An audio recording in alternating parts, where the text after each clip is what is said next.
ഇന്നത്തെ എപ്പിസോഡിലേക്ക് എല്ലാവർക്കും സ്വാഗതം. അങ്ങനെ ആര്യനെ വീട്ടിൽ വന്നിട്ട് ഇങ്ങനെ തലങ്ങും വിലങ്ങും അടിക്കുന്നുണ്ട് ബാലൻ. എന്തിനാ അവൻ ഇങ്ങനെ അടിക്കുന്നത് മാത്രല്ല ആ ലോകിനോടുള്ള ദേഷ്യം എന്തിനാ നമ്മുടെ മോനോട് തീർക്കണെന്നൊക്കെ ചോദിക്കുന്നുണ്ട്. എനിക്കറിയോ ആ ലോകിനെ നാട്ടുകാർ ഗുണ്ടാന്ന് പറയുന്നത്, ആ അവസ്ഥ ഇവരും എത്തിച്ചാൽ ഞാൻ ഉണ്ടല്ലോ എന്ന് പറയുമ്പോ, ഞാൻ അച്ഛനെ വഴക്ക് പറഞ്ഞ ആൾക്കാരോടല്ല ഞാൻ ഇനിയും ഉണ്ടെന്ന് പറയുമ്പോൾ എന്റെ ശബ്ദത്തിന് മേൽ മറ്റൊരു ശബ്ദം ഉയരാൻ പാടില്ല. അതെനിക്ക് നിർബന്ധമുള്ള കാര്യമാണല്ലേ, പിന്നെ ഞാൻ എന്തിനാണ് ഗൃഹനാഥനെന്ന് പറഞ്ഞിരിക്കുന്നതെന്നൊക്കെ ചോദിച്ച് ബാലൻ പൊട്ടിത്തെറിക്കുന്നുണ്ട്. പിന്നീട് മാമൻ സമാധാനിപ്പിക്കുന്നതൊക്കെ നോക്കുന്നുണ്ട്. മാമൻ പറയുന്നുണ്ട്, മോനെ നീ വിഷമിക്കൊന്നും വേണ്ടടാ, നിന്റെ അച്ഛന് അങ്ങനെയാണ്, സ്നേഹം കൂടിയാലും തല്ലും, സ്നേഹം ഇല്ലെങ്കിലും തല്ലും എന്ന് പറഞ്ഞപ്പോൾ എനിക്ക് വിഷമമൊന്നുമില്ല മാമ.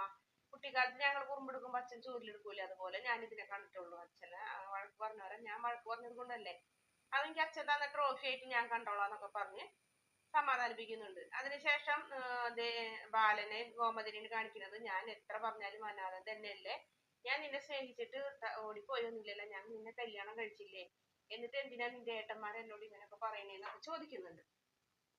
അതൊന്നും സാരില്ല, എന്തായാലും ബാലേട്ടൻ എങ്ങനെയാ അനാഥനാവുന്നത്, കാരണം ബാലേട്ടൻ മക്കളും ഭാര്യയും ഉള്ളൊരു കുടുംബമല്ലേ എന്നൊക്കെ ചോദിച്ച് ഗോമതി സമാധാനിപ്പിക്കുന്നൊക്കെ ഉണ്ട്. പിന്നീട് ചേട്ടനിയന്മാരും മാമനും മക്കൾ എല്ലാരും കൂടെ മുറിയിൽ കൂടി കഴിഞ്ഞിട്ട് സംസാരിക്കുന്നുണ്ട്. ആര്യന്റെ കാര്യം തന്നെയാണ് പറയുന്നത്. ഇങ്ങനെ അടിച്ചതിനെ പറ്റിയും പറയുന്നുണ്ട്. അങ്ങനെ സംസാരിച്ചുകൊണ്ടിരിക്കലെ പെട്ടെന്ന് നമ്മുടെ ആകാശിന്റെ ഫോണിലേക്ക് മീനാക്ഷി വിളിക്കുന്നുണ്ട്. മീനാക്ഷി വിളിക്കുമ്പോ ഇപ്പൊ വരാൻ മേനോൻ ചേട്ടൻ വിളിക്കുന്നുണ്ട് എന്ന് പറഞ്ഞു കഴിഞ്ഞിട്ട് വേഗം പുറത്തേക്ക് പോകുന്നുണ്ട്. പുറത്ത് പോയി കഴിഞ്ഞിട്ട് സംസാരിക്കുന്നുണ്ട്.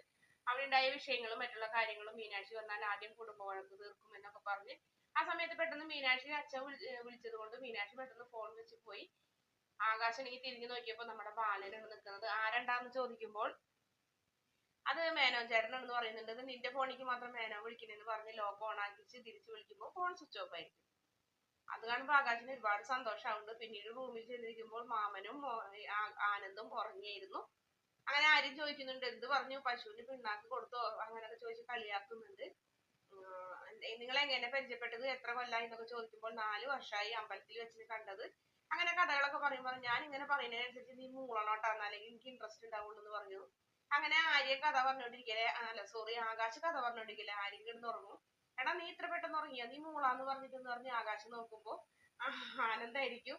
ആനന്ദ് പറഞ്ഞിട്ട് ഞാൻ മൂളിയാ മതിയോ എന്ന് ചോദിക്കുമ്പോ, അയ്യോ ഏട്ടനോ, എടാ എനിക്കിതൊക്കെ അറിയായിരുന്നടാ, ഇന്ന് വന്ന പെണ്ണല്ലേ, ഇന്ന് കാതൂത്തിക്ക് വന്ന പെണ്ണല്ലേ, നിനക്ക് അച്ഛൻ ഇത്രയും പേടിയുണ്ടായിട്ട് നീ അവളെ പ്രേമിക്കാൻ കാണിച്ച ധൈര്യം ഉണ്ടല്ലോ, അതിന് ഞാൻ സമ്മതിക്കുന്നു എന്നൊക്കെ പറഞ്ഞ് അഭിനന്ദിക്കുന്നൊക്കെ ഉണ്ട്. കഴിഞ്ഞേനെ നീ എന്തായാലും പ്രേമിച്ചോ, എന്നോട് വെച്ച് കാണാമെന്ന് പറയുന്നു.